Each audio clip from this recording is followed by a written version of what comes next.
Thank you for inviting me. And I'm here. I'm not much of a rally speaker. I'm not like my friend Cornel West. I'm more of a seminar speaker. So I don't want to give a pep rally or a pep speech. Basically, I would just like to make a few elementary comments and then hopefully hear from you. I suspect some, and maybe a majority of you, are familiar with my opinions, and if you would like to ask me about any of them, I think this is as good an occasion as any for us to have a substantive and productive dialogue. I don't have knowledge about the situation at Columbia other than what one would know from reading the newspapers. And I did watch President Stefanik's testimony at that tribunal. So I am familiar with what she had to say. Obviously, it was a disappointment. My own view was that it was an utterly impossible situation that she was placed. I'm not making any excuses for what she had to say, but I'm not sure how one could have navigated that situation. It was basically carrion below and vultures above, and it was as I said, in my opinion, an impossible situation, even as I fully acknowledge what she had to say was wholly unacceptable, and one might also say it was cowardly, and one might say that she certainly did have a minimum obligation, a bare minimum obligation to defend the principle of academic freedom, and she did not do that. One commentary I read stated that the two words one never heard during that interrogation were academic freedom, and the fact that she chose not to go there was, in my view, wholly unacceptable. As to the movement itself, I don't want to claim any kind of expertise, and I have to always be careful of appearing to be condescending, patronizing, and being all wise in these matters. I would simply say, based on my experience, the most important things are organization, leadership, and having in one's mind clear objectives. And clear objectives means basically two things. One is slogans that are going to unite and not divide. In my youth, when I was roughly your age, or actually your age, I was what was called back in the day, I was a Maoist, a follower of Chairman Mao in China. And one of the slogans which he was famously associated with him was the slogan, unite the many to defeat the few. And that means at any juncture in a political struggle, you have to figure out how can you unite the many and isolate the few with a clear objective in mind. Obviously, you don't want to unite the many for with a goal or an objective which is not your objective. So you have to figure out, having your objective in mind, what is the slogan which will work the best to unite the many and defeat the few. I was gratified that the movement as a whole, shortly after October 7th, spontaneously, intuitively, they grasped the right, in my opinion, the right slogan. And the slogan was, "Ceasefire now." Now, some of you might think in retrospect, well, what was so brilliant about that slogan? Wasn't it obvious? But in fact, political slogans are never obvious.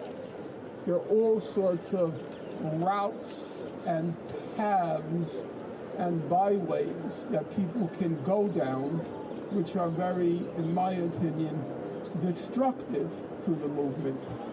And I found the fact that it wasn't a leadership decision, I don't think. It was a spontaneous, intuitive sense by the protesters. The right slogan at this moment is "Ceasefire now." I would also say, in my opinion, I'm trying to discuss brass tacks, not high theory. In my opinion, the slogans have to be as clear as possible, leaving no room for ambiguity and no room for misinterpretation, a misinterpretation that's exploited to discredit a movement. So if you take the history of struggle, there was the famous slogan going already back to the late 1800s, the 8-hour working day. It was a clear slogan. You want an 8-hour working day. And more recently, in your own living memory, for all the disappointments, in my opinion, of the Bernie Sanders candidacy, I do believe one of the geniuses of his candidacy, for all the disappointment, was because he had 40, 50 years of experience on the left end of the political spectrum for all. You might think, what's so smart about that slogan? It was a very good slogan. He knew that he could reach, using Chairman Mao's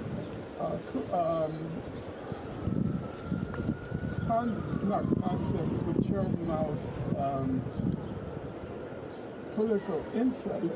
He knew he could reach 80% of Americans with that slogan. That slogan was going to resonate with 80% of the American people. He knew abolish student debt, free college tuition. It was going to resonate with a large part of his potential constituency.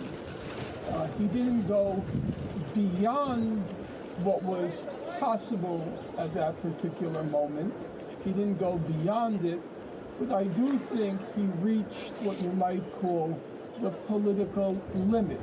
The limit at that point in his candidacy was roughly jobs for all, public works program, Green New Deal, Medicare for all, abolish student debt, and free college tuition. Those were the right slogans, and as I say, it may seem trivial, but it really is not. It takes a lot of hard work and a lot of sensitivity to the constituency that you're trying to reach to figure out the right slogans. In my own view, and I'm going to stop at this point, my own view is some of the slogans of the current movement don't work because they leave, in my opinion, but you guys, the future belongs to you, not to me. And I am a strong believer in democracy with a small d. You have to decide for yourselves. But in my view, you've got to pick the slogans,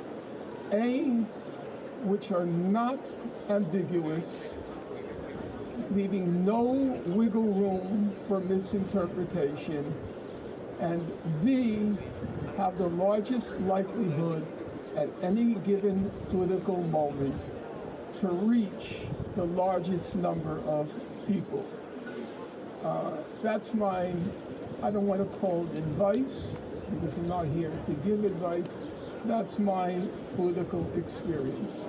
And at this point, I'm happy to hear from you and to get some clarity on what's going on at Columbia University right now, since, as I said, everything has been mediated by the media, except for the hearings, which I did watch from start to finish. Thank you.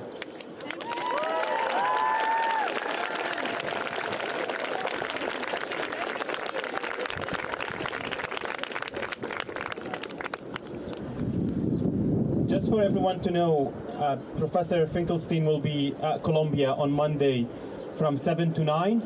And at SIVA building, we will announce about that later, so you can attend there and ask more questions. But now I think Professor has some time to take a few questions from you, and then we will have another speaker. Yes, I think the wise thing to do is to form a line here so you can use the microphone as well.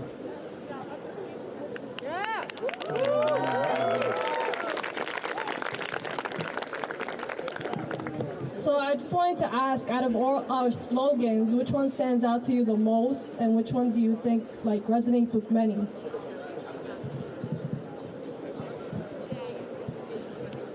Obviously, as I've already said, I believe the ceasefire now slogan is the most important. I would say on a college campus, that slogan should be twinned with the slogan of free speech, which resonates on a college campus. So I would, if I were in your situation, I would say free Gaza, free speech. That should be the slogan. Because I think on a college campus, people have a real problem defending the repression of speech. Now, I recognize that in recent years, because of the emergence of the identity politics, cancel culture ambiance on college campuses, the whole issue of free speech and academic freedom has become severely, let's call it, clouded by that movement. I have opposed any restrictions on free speech, and I've opposed the identity politics cancel culture on the grounds of preserving free speech. And I'll just say, as not as a point of pride or egotism, or to say I told you so, just as a factual matter. In the last book I wrote, I explicitly said in the book, you can find it for those of you who are interested, I explicitly said that if you use the standard of hurt feelings as a grounds to stifle or repress speech, then Israeli students will say that when Palestinians protest this, that, or the other, they're going to use the claim of hurt feelings, pained emotions, and that whole language and vocabulary, which is so easily turned against those who have been using it in the name of their own cause. That was a disaster waiting to happen. I wrote about it because I knew what would happen, though obviously I couldn't have predicted the scale after October 7th, but it was perfectly obvious what was going to happen.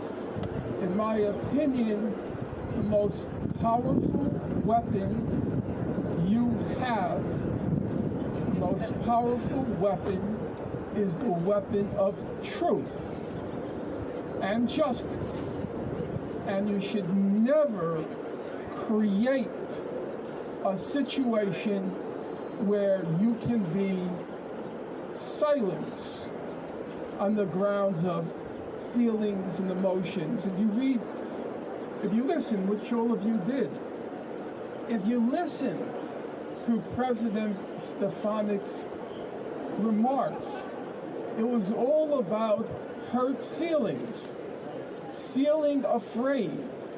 That whole language has completely corrupted the notion of free speech and academic freedom.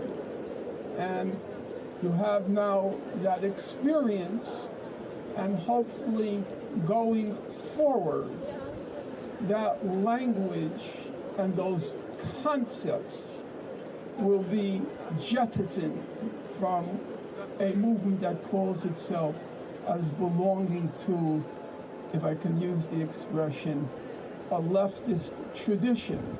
It's a complete catastrophe when that kind of language is infiltrated into what's, you can call it, I hate the expression, but leftist discourse. When that language is infiltrated, it's in my view, a catastrophe, as you're seeing now. Even this notion that I don't agree with the slogan. I'm going to be candid with you, and I don't make any claim to infallibility. I'm simply stating, based on my long experience in politics, I don't agree with the slogan, from the river to the sea, Palestine will be free. It's very easy to amend and just say, from the river to the sea, Palestinians will be free. And that simple amendment, that little amendment, you drastically reduce the possibility of being manipulatively misunderstood. But when I was hearing that this slogan causes pain, anguish, fear, I have to ask myself a simple question. What does the slogan, "We support the IDF," what does that convey? The IDF right now, Israeli Defense Forces, it is a genocidal army. Why are you allowed to have public support for a genocide, at this moment, a genocidal state and a genocidal army? Okay, the language doesn't seem as provocative, we support the IDF, but the content is 10,000 times more offensive and outrageous to any, so to speak, civilized mind and civilized heart than the "from the river to the sea" slogan. And the only reason there is an argument about that slogan, even though, as I said, I disagree with it. But that's a separate matter, whether I agree or disagree with it. The only reason there's an argument about that slogan is because we have legitimized this notion that hurt feelings are grounds for stifling speech. And that, to me, is totally unacceptable. It's wholly alien to the culture of academic freedom, which some of you might say, oh, that's such a bourgeois notion, it's socially constructed, and all that other crap. I don't believe that at all. You will read the most eloquent defenses of the principle of unhindered, untrammeled freedom of speech. You'll read the most eloquent defenses of it by people like Rosa Luxemburg, who was, by any reckoning, an extraordinary individual and an extraordinary revolutionary. But being both did not in any way mean she would accept any curbs on the principle of free speech. Free speech for two reasons. Number one, no radical movement can make any kind of progress unless it has clarity about its goals and clarity about what it might be doing that's wrong. You're always engaging in course corrections. Everybody makes mistakes. You constantly have to engage in course corrections. And unless you have free speech, you don't know what you're doing that's wrong. And number two, the truth is not an enemy. The truth is not an enemy, in my view. It's not an enemy to oppressed peoples, and it's certainly not an enemy to the people of Gaza. And so we should maximize our commitment to free speech so as to maximize the dissemination of what's true about what's happening in Gaza, and not allow any excuse for repressing that truth. That's how I see it.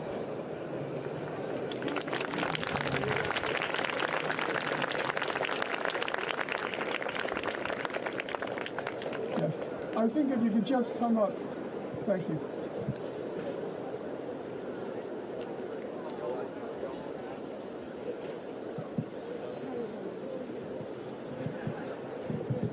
Hi, Professor Finkelstein. Based on what you just said, so my professor, Joseph Massad, he always says that terms don't come out of nowhere and phrases and meanings evolve over time, right? From the river to the sea was being said when I was a freshman here during the BDS referendum, and it was not being penalized or criminalized, and it was understood for what it was. It was being understood as an expressive statement that holds emotion and that holds deep meaning for a community. And that is also valuable to a protest, like the human aspect of it. I feel like if we're all focused all the time on trying to communicate the message correctly to the United States government, which quite frankly I'm not sure how clear you have to be with them for them to do something, we're inherently repressing the human and emotional part of the protest. So I don't know, why do you think Free Palestine is not the correct statement? What is the correct statement? If Free Palestine is quite simple, and people who are educated on the subject and who believe on the subject understand what it means. It means decolonize, it means liberate, it means don't place the blame on the people that didn't do anything. My question basically is, don't you think that conditioning speech in that way by not using those slogans, even though they hold meaning and they hold power for the community that is fighting for their own rights, don't you think it dehumanize the whole fight? And shouldn't that also be a part of student speech? That's it. Well, I'm glad people challenge me. I think that's a useful thing. And I don't like to play to the choir. You're doing 10,000 things right, and it's deeply moving what you've achieved, what you've accomplished, and the fact that many of you are putting your futures on the line. That's very impressive. I remember during the anti-war movement, it was a different era, obviously, anti-war and the anti-Vietnam War movement. And I remember there were young people who wanted to go to medical school. And if you got arrested, you weren't going to medical school once you got that record. And I remember many people struggling with the choice between getting arrested for the cause, and the cause was not abstract. It was, by the end of the Vietnam War, the estimates are just Vietnamese, will leave aside Laotians and Cambodians, between 2 and 3 million Vietnamese were killed. It was an unfolding horror show every day. And people struggled with whether they would risk their entire futures. And many of you come from backgrounds where it was a real struggle to get to where you are today, Columbia University. So I deeply respect your courage, your conviction, and every opportunity when I speak, I acknowledge the really incredible conviction and tenacity of your generation, which in many ways is more impressive than my own, for the simple reason that in my generation, we can't deny the fact, I don't believe it's the total picture, but a significant aspect, I'm not going to say significant, an aspect of the anti-war movement was the fact that the draft weighed on a lot of people. You could get the student deferment for the 4 years that you're in college, but once the deferment passed, there was a good chance you were going over there and you were coming back in a body bag. So there was an element of selfishness, not in the bad sense selfishness, but an element of, let's say, self-concern. Whereas you young people, you're doing it for a tiny, stateless people halfway around the world. And that's deeply moving, deeply impressive, and deeply inspiring. And every time I join one of the demonstrations, I'm really, as I said, very moved by the energy, the tenacity of your generation. So, with that as a long introduction, so let's get down to the question. And the question to me comes back to my very initial remarks. I said, any movement has to ask itself, what is its goal? What is its objective? What are they trying to achieve? Now, as the young woman said, can she just raise her hand? Or can I have, you mind, you don't want to give your name? It's okay if you don't. Okay, just the young woman. I don't want to get, cause you problems. Yes. As the young woman said, As the young woman said, a few years ago, that was a slogan of the movement, from the river to the sea.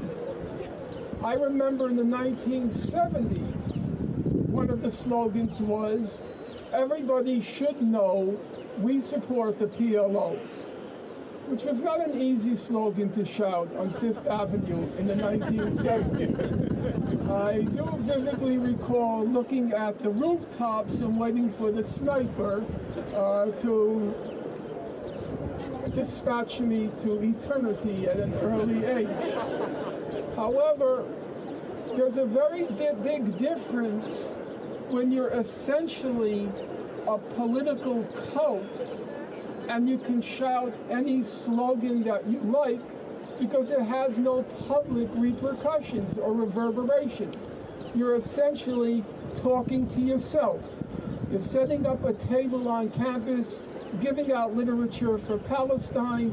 You might get 5 people who are interested. There's a very big difference between that situation and the situation in which you are today, where you have a very large constituency that potentially and realistically you can reach. And so you have to adjust to the new political reality that there are large numbers of people, probably a majority, who are potentially receptive to your message. Number 2, I completely understand what you're saying, that sometimes a slogan is one that gives spirit to those who are involved in the movement. And then you have to figure out the right balance between the spirit that you want to inspire in your movement and the audience or the constituency out there that's not part of the movement that you want to reach. So if you're saying to me, I'm a killjoy by saying this, if we modify the slogan a little, it's not as much fun, I kind of get that.